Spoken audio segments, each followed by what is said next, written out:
తెనుగోళ్ళు ఇచ్చిన శిల్పక పండ్లు తేనె మామిడి పండ్లు తీయంగా తిందామె తీరొక్క పండ్లు చిలక నేరేడి పండ్లు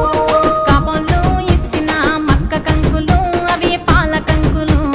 కాల్చుకొని తిందాము కందికాయలు పచ్చి పల్లికాయలు గుజారి గుజారి మామిళ్ళ కిందో నల్ల మామిళ్ళ కింద కుసుమరోళ్ళేసిన కుందన బొమ్మ అది కుందన బొమ్మ